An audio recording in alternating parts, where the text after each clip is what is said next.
नमस्कार। 24 की खबर देखना आप शुरू कर चुके हैं। मैं आपके साथ कमल कौशिक। 2024 से पहले 2023 में जब 24 की बात हो रही है तो नेता अब अलग अलग बयान भी दे रहे हैं, नए नए मुद्दे उठ रहे हैं। आपका उन मुद्दों से लेना देना है कि नहीं, जान लीजिए, क्योंकि ये बहुत जरूरी है। 2024 में बड़ी जिम्मेदारी तो आपकी है, क्योंकि आपको चुनाव में खड़े प्रत्याशियों को देखना है, उनका बैकग्राउंड भी देखना है, क्या करते हैं, क्या नहीं करते और क्या कर सकते हैं। इन सब बातों को ध्यान में रखकर तो आपको पोलिंग बूथ पर जाकर वोट डालना है। तो उससे पहले ही आंखें खोल लीजिए और कानों से सुनिए ध्यान से उन नेताओं के बयान जो लगातार चुनाव से पहले आपको लुभाने का प्रयास कर रहे हैं। आइए शुरुआत करते हैं आज के 24 की खबर की। प्रधानमंत्री नरेंद्र मोदी ने देश की साहिबाबाद रैपिड एक्सप्रेस स्टेशन पर एक नई और बड़ी ट्रेन को हरी झंडी दिखाकर रवाना कर दिया है।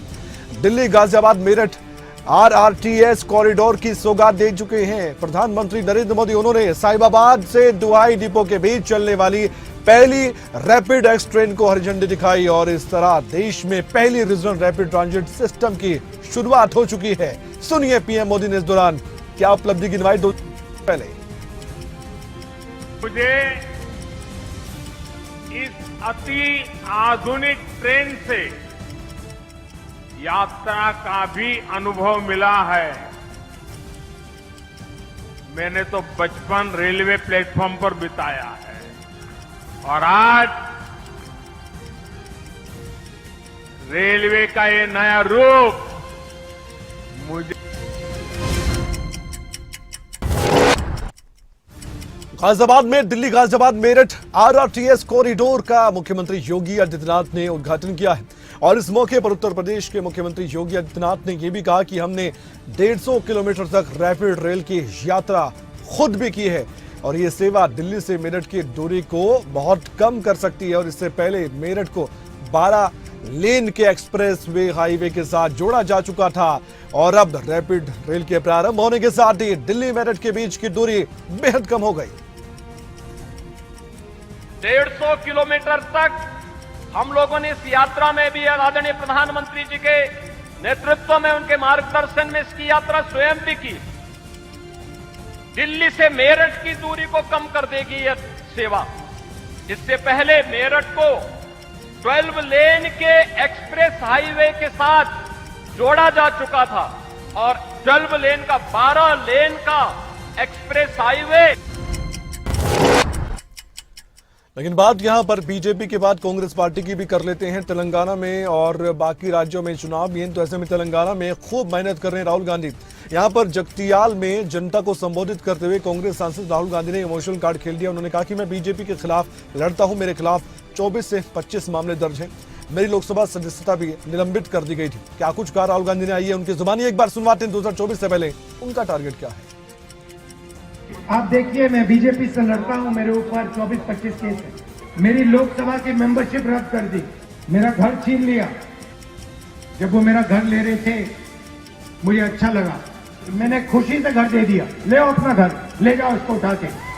मुझे कोई घर की जरूरत नहीं है, मेरा घर पूरा हिंदुस्तान है। मेरा घर तेलंगाना के हर गांव में है, हर शहर में है। राहुल गांधी ने अपनी ओर से इमोशनल कार्ड तो खेल दिया, लेकिन तेलंगाना की जनता को यह समझ में आएगा या काम आएगा कांग्रेस पार्टी की, देखने वाली बात है। तेलंगाना विधानसभा चुनाव को लेकर राज्य के दौरे पर पहुंचे राहुल गांधी ने एक बार फिर से बीजेपी को कटघरे में खड़ा कर दिया। एक तरफ कांग्रेस है तो दूसरी तरफ भारतीय राष्ट्र समिति यानी कि PRS, बीजेपी और AIMIM एक साथ खड़े हो चुके हैं।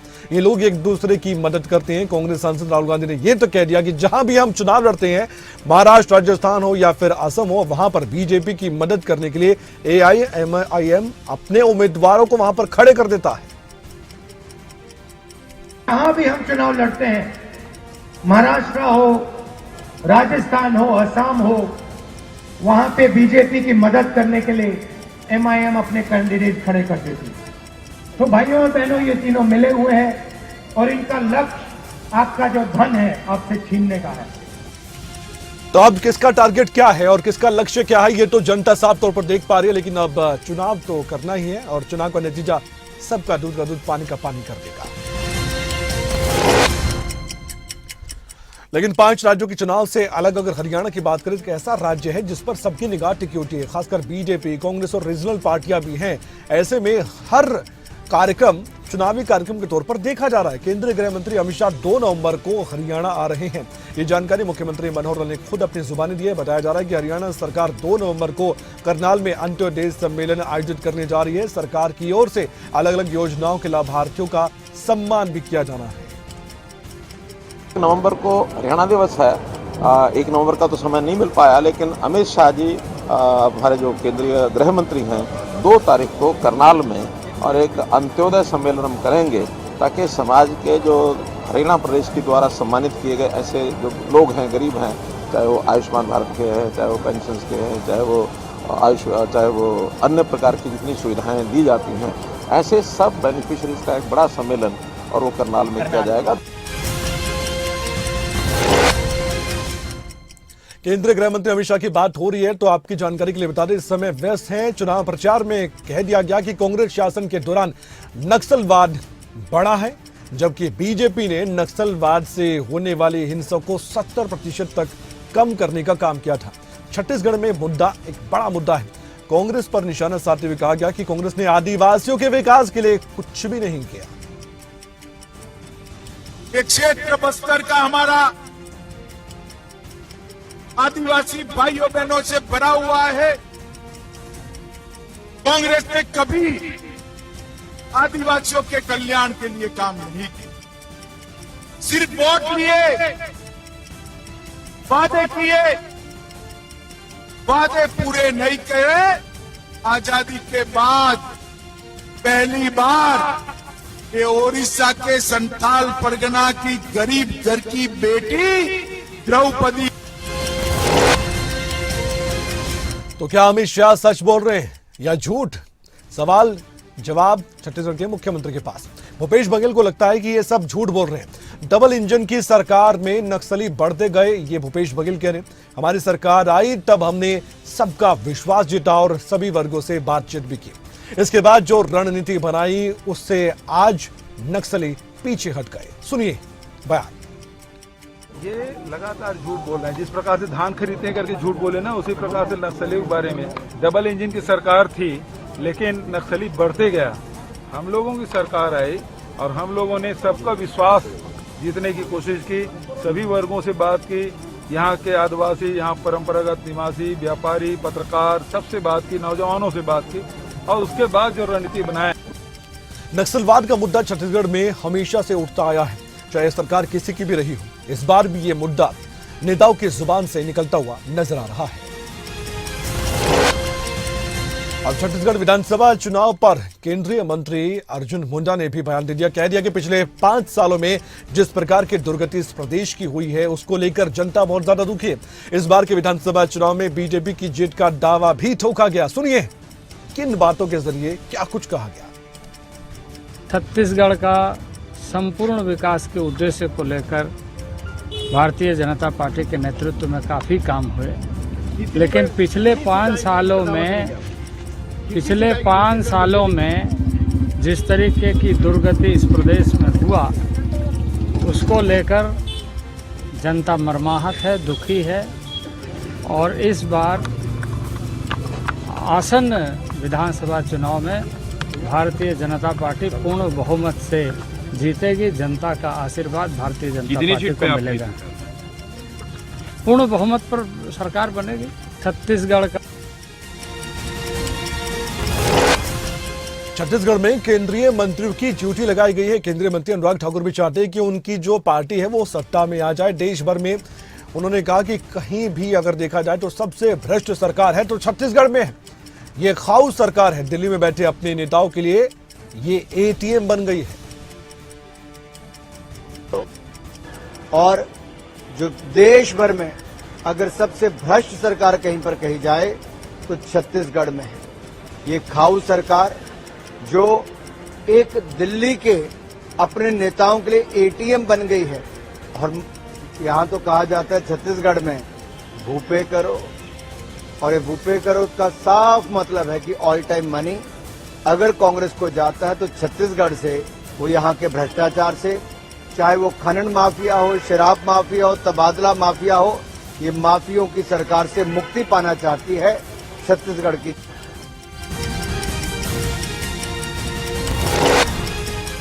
राजस्थान में इस साल विधानसभा चुनाव है और 5 राज्यों की लिस्ट में राजस्थान का भी नाम है। यहां बीजेपी बनाम कांग्रेस की लड़ाई है। पीएम ने बातों ही बातों में कैसे राजस्थान की गहलोत सरकार पर जुबानी हमला किया, आप खुद सुनिए। यूपी, हरियाणा और राजस्थान के अनेक क्षेत्र नमो भारत ट्रेन से कनेक्ट होने वाले हैं।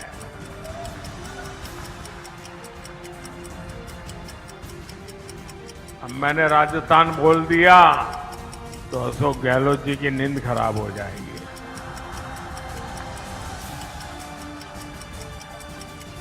आने वाले समय में देश के और भी हिस्सों में नमो भारत जैसा सिस्टम बनेगा।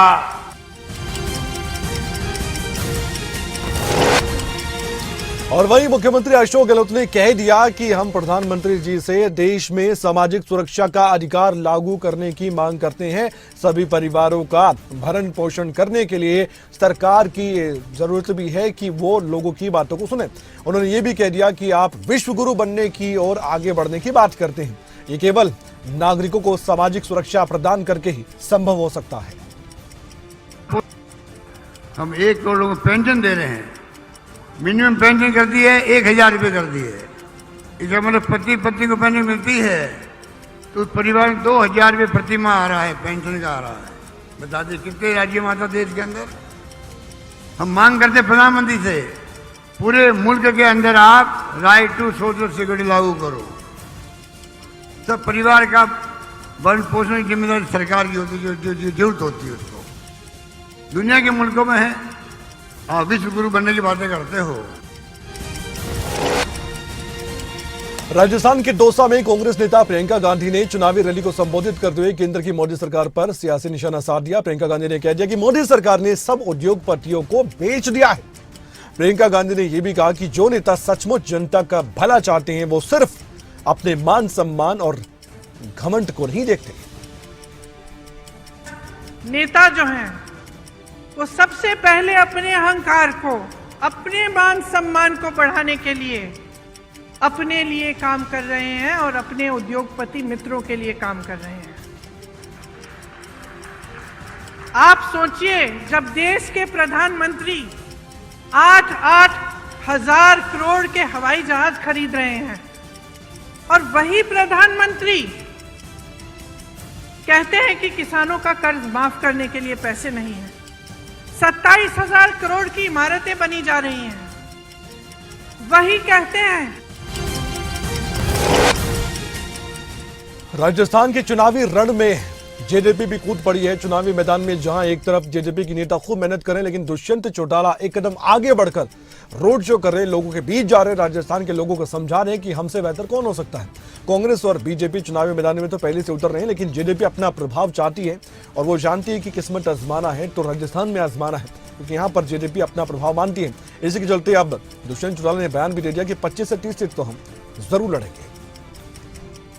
25 से 30 सीटों का टारगेट जननायक जनता पार्टी का है और उसमें भरतपुर एक मजबूत विधानसभा क्षेत्र है जहां इतिहास में भी हमारे उम्मीदवार जीते हैं और मैं मानता हूं कि एक शिक्षित मजबूत साथी डॉक्टर मोहन सिंह जी को जिम्मेवारी डॉक्टर अजय सिंह चौटाला जी देंगे और इस क्षेत्र के विकास के लिए भी और राजस्थान की उन्नति विकास के लिए जननायक जनता पार्टी।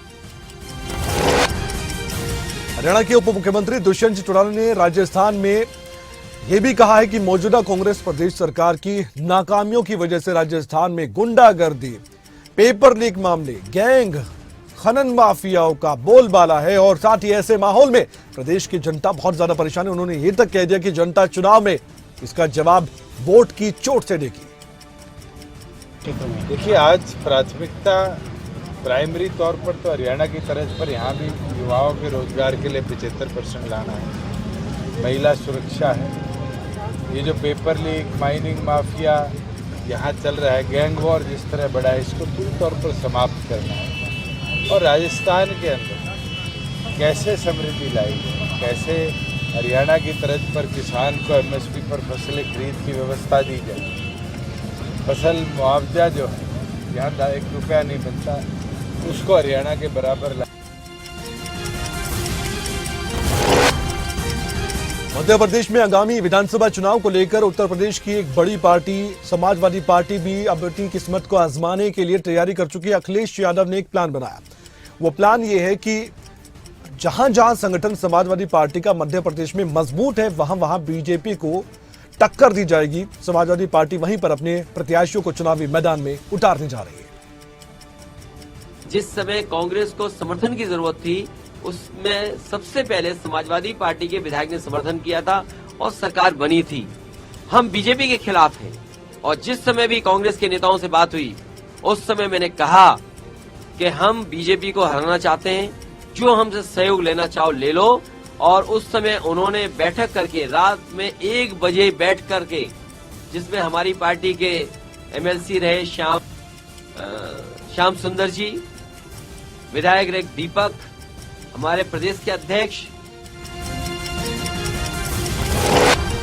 मध्य प्रदेश में वैसे टक्कर कांग्रेस और बीजेपी के बीच मानी जाती है। ये जो लिस्ट देख पा रही है बहुत लंबी लिस्ट है। मध्य प्रदेश के लिए कांग्रेस ने दूसरी लिस्ट जारी कर दी है नवरात्रों में, और कांग्रेस की दूसरी लिस्ट में 88 उम्मीदवारों के नाम है। पार्टी ने 3 सीटों पर उम्मीदवार बदले हैं, उनके बारे में थोड़ा सा हम आपको बता दें। सबसे पहले वरिष्ठ नेता और पूर्व विधानसभा अध्यक्ष नर्मदा प्रजापति की बात करते हैं। आप सोच रहे होंगे इनका तो टिकट कट गया था, लेकिन नहीं, इनको टिकट फिर से मिल गया है। टिकट कटने के बाद कांग्रेस ने उन्हें गोटेगांव से अब टिकट थमा दिया। पहली लिस्ट में प्रजापति का टिकट कट गया था, लेकिन दबाव कहें या कुछ कहें, इसी कारण कहा जा रहा है कि दूसरी लिस्ट में गोटेगांव से उनका नाम सामने उम्मीदवार के तौर पर आ चुका है। कुछ ही दिनों में 5 राज्यों में विधानसभा के चुनाव होने, जिनमें मध्य प्रदेश भी एक बड़ा राज्य है। मध्य प्रदेश में 17 नवंबर को विधानसभा के चुनाव के लिए मतदान किया जाएगा और मतगणना 3 दिसंबर को होगी 5 राज्यों की चुनाव की। ये भी आपको बता दें कि मध्य प्रदेश के लिए कांग्रेस ने 15 अक्टूबर को 144 उम्मीदवारों की पहली लिस्ट भी जारी कर दी थी। पहली लिस्ट में मध्य प्रदेश के पूर्व मुख्यमंत्री और कांग्रेस के वरिष्ठ नेता कमलनाथ का भी नाम शामिल था। प्रधानमंत्री नरेंद्र मोदी 21 अक्टूबर को ग्वालियर पहुंचेंगे। पीएम का ये दौरा बहुत खास है। केंद्रीय नागरिक उड्डयन मंत्री ज्योतिरादित्य सिंधिया काफी उत्साहित नजर आ रहे हैं। निजी आमंत्रण पर प्रधानमंत्री का आना उनके लिए और भी ज्यादा जोश भरा ये कार्यक्रम रहने वाला है। पीएम के स्वागत के लिए जोरदार तैयारियां चल रही हैं।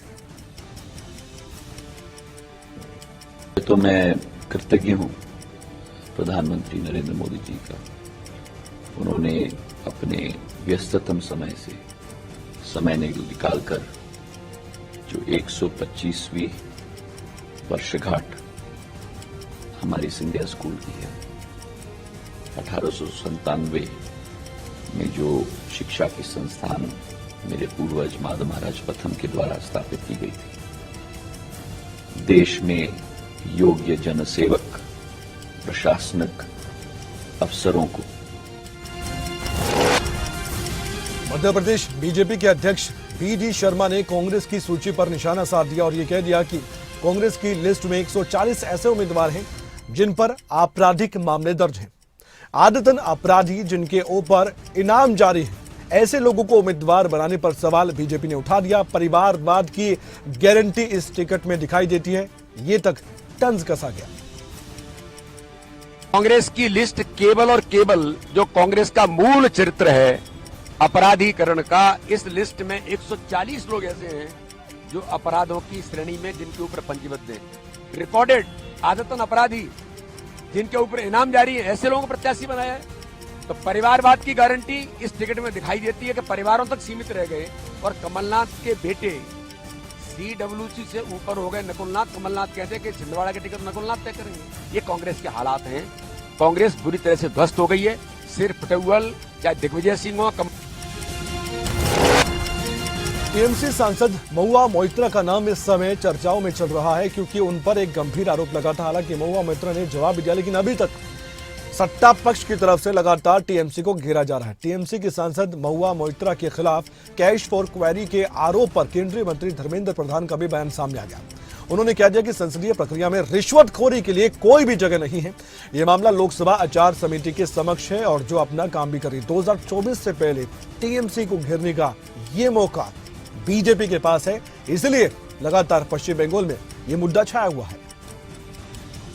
क्योंकि संसदीय प्रणाली में घूसखोरी की कोई स्थान नहीं है, तो उसकी जो कानूनी प्रक्रिया होगा, पार्लियामेंट ने पिछले दिनों में भी उसके ऊपर बहुत उदाहरण रखा है।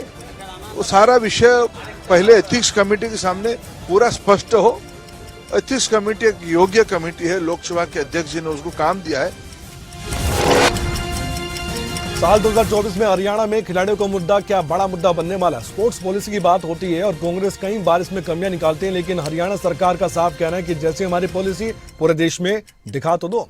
हरियाणा के करनाल में यूं ही एक कार्यक्रम नहीं हुआ, बल्कि ये कार्यक्रम बहुत बड़ा कार्यक्रम था। एशियाई खेलों में पदक विजेता खिलाड़ियों का सम्मान हुआ, उनका हौसला बढ़ाया गया।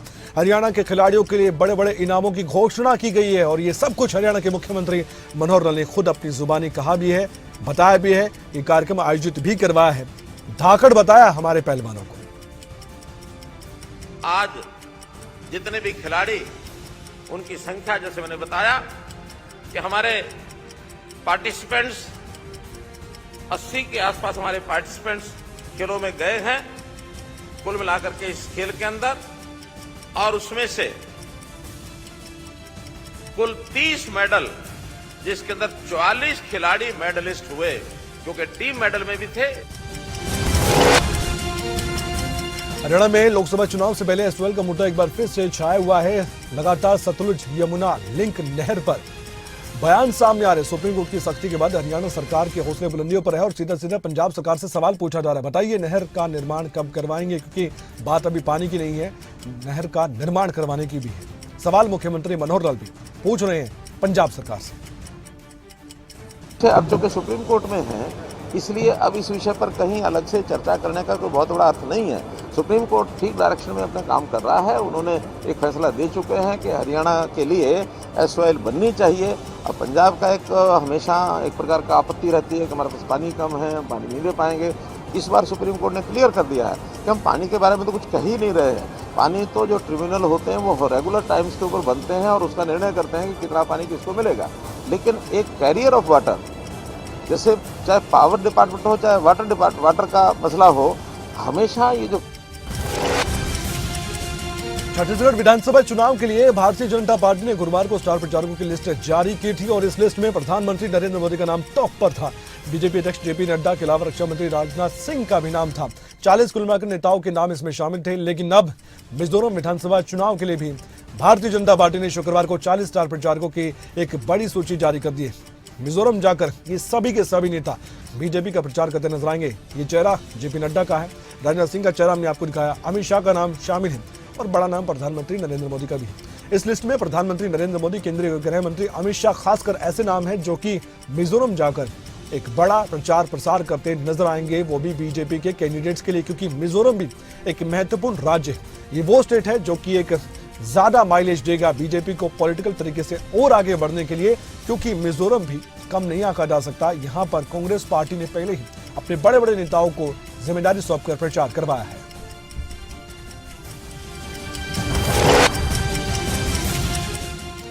चौबीस की खबर में आज के लिए इतना ही। अपना ख्याल रखिए, देखते रहिए खबरें अभी तक, क्योंकि खबरें अभी तक पर खबरों का सिलसिला लगातार जारी है। नमस्कार।